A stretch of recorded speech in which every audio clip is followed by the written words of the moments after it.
Layer one, because just like when I approach a jump, so if I go into my jump right there, and then my knee goes over my toe, it's so much force. The simplest way to strengthen the tendons for that force is to take that motion and put it in reverse. So just by working my body in reverse, I can get stronger and improve my tendons. But the reason this is layer one and not even something like a step up is because I'm never putting my tendon under load in a lengthened position. I'm only taking that tendon and tightening. So it allows me to work the tendon without any negative stress. This is the least stressful way, and of course we have plenty of videos on this. Go to Derek's section of the site, but you can take as small steps as you need to. You can take as small and slow steps as you need to. But the goal of this, where people get the result, is by continuing this until pain-free. They can reach those toes behind themselves to closer and closer mimic the actual angles when you play sports, and by going as fast as you can. So I just focus on speed and reaching, and I go up and down. For example, I'm on the knee ability program. I'm not doing full reps because I'm just demoing, but I take this exercise and I do 10 round trips a day, reaching, speed and reaching, speed. I'm thinking about those two things at once. How fast can I step while reaching my toes back? And this strengthens me in the least stressful way for those impacts, putting it on reverse. This is the next level up from sled because, all right, right here, when I push, that's like sled. But now when I go down, that's actually more load on the tendon than just tightening. This is more stress to strengthen my tendon. The sled, you only go up, and then the other leg, and then the other leg. So this allows me to now load the tendon on the way down, thus being level 2. I haven't been doing this exercise, so I'm just showing you how putting my body weight on my back, I can do this weight cold. So if you look at the muscles of my right leg, they have the strength, and then the muscle attaches to the tendon, which attaches to the kneecap. So the muscle is working and thus pulling on the tendon. So it's challenging now that connection and strengthening, so I can improve my tendon health and elasticity through strength training. But if I just drop down in this case, then I didn't put my tendon under any load. So that's why we actually try to control down.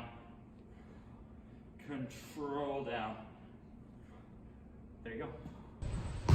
When you're skipping, this is considered a sub-maximal plyometric because you can work on your heel toe, you can work on your arm swing.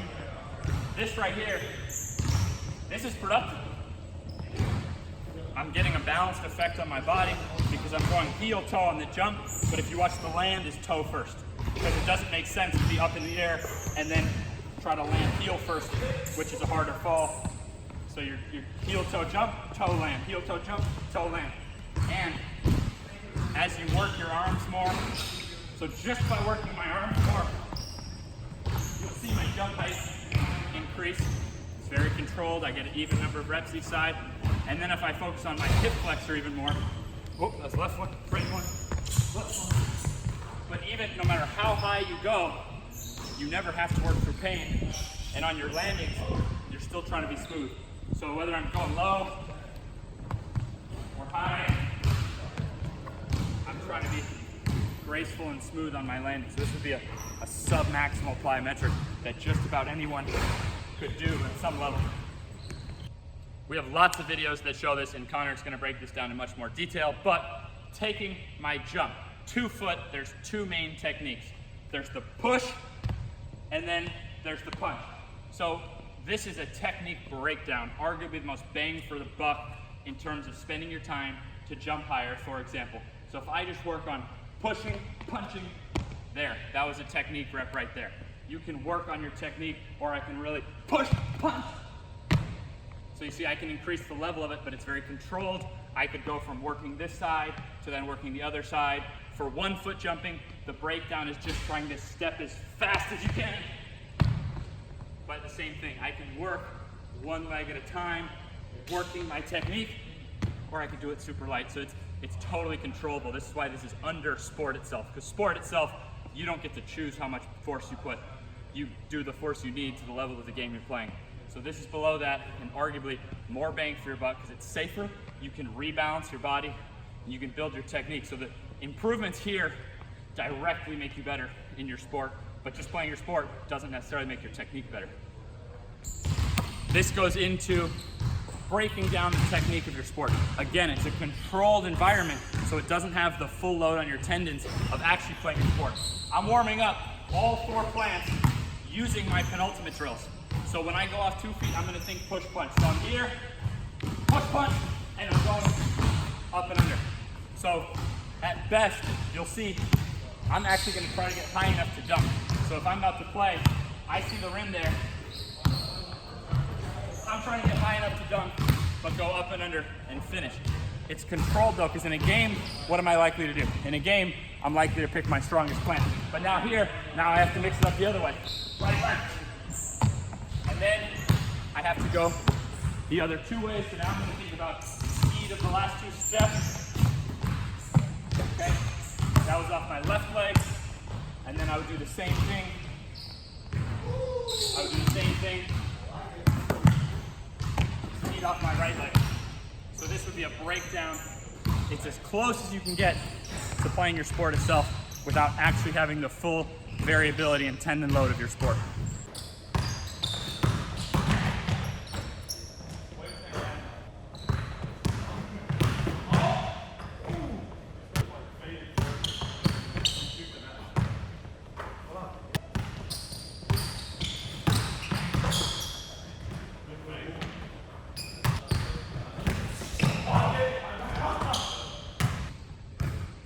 All right, after the sport itself, the next level is trying to do the max capability of your sport. So if I play a basketball game, maybe I'll get 1 or 2 chances to dunk. Even if I do, it's probably not an all-out jump. So now, if I'm not playing the actual sport, even more forces will be just trying to do the action of my sport as hard as I can. So a quarterback might not Hail Mary in a game, but if he goes out to a field and just tries to throw as hard as he possibly can, that's actually more shock on your tendon than if he just played his sport. Now we're looking at beyond sport plyometrics. First simple example would be, say I can get, this is about 40 inches right here. So if that's the maximum, if this is the maximum my feet would get, why don't you go over here so you can see the angle and the force. If that's about the maximum my feet would get in the air off my own jump, then when I hit the floor, that would happen in a game, but trying to spring back up when I hit the ground, that's unlikely. Like, you're never gonna see a guy do his maximum jump in a game and then try to spring back as high as he can upon hitting the ground. So this would be beyond sport plyometric. So if I take the jump and try to get as high as I can after the jump, you're looking at increased force. Now realize you can't see life through a straw. Technique is everything. And if someone is trying to do this, first off, on weak joints, you're wasting your time. Second off, if when you hit the ground, if you let your hips cave, these are very small tendons, gluteal tendons. These are bigger tendons, patellar tendons, one on top, one on the bottom. And then these are the biggest tendons of your body, the Achilles. So if you see, the more you can stay upright, the more the Achilles and patellar tendons work. Those are the ones that really give you elasticity. This is more just muscle power than elasticity out of the tendons. So I'm trying, when I hit the ground, I'm trying to stay upright, fast, and high. Upright, fast, and high. Any pain means you're doing more harm than good. Any pain. Now there's a way to simulate such forces, perhaps in a safer, more balanced way, depending on your sport. Say you're a volleyball player, a basketball player, who only lands on one leg. Like when you jump, and it's that leg hitting the ground. You could intentionally take your own jump, just from a standstill jump, and then try to land or jump and try to spring back. That would be a repetition. Jumping, and then trying to spring back when you hit the ground. Jumping up, and then following those same principles. Upright, quick, and high. This is the depth jump of 1 foot jumping. You're taking a real 1 foot jump, heel toe, jumping high and far, just as if you're trying to dunk or something, and then you're landing into a second jump. So again, you would experience the forces of an all-out single leg jump in a game, but you'd be unlikely to do an all-out single leg jump into another all-out single leg jump. And the technique on this one, if we think about our 2 foot or our 1 foot jump technique, what are we trying to do? Speed, okay? We're trying to get speed. So it's the same thing on this. When I do my jump and I go into my next jump, which is bounding, how much time do I spend on the ground? So the quicker I can do it. So if I would start here, I can get a maximum beyond my sport plyometric workout by taking a single leg jump.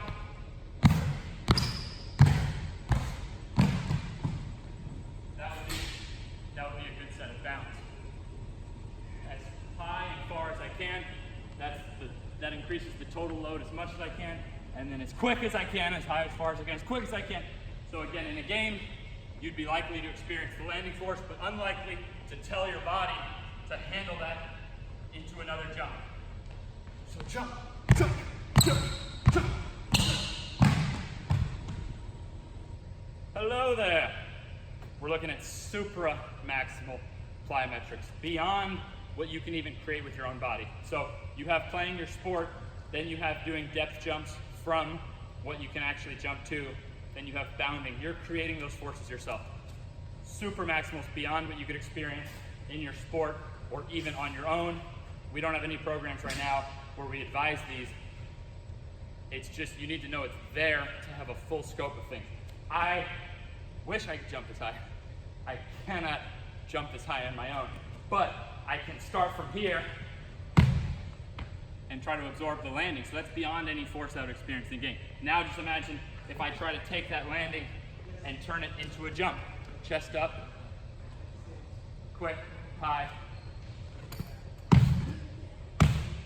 All right, so that's gonna create adaptation beyond what I can achieve in my sport or on my own, maximizing my sport, or even going beyond the maximized sport. This is now 8th level, super maximal plyometrics. And you are strongly warned not to do this.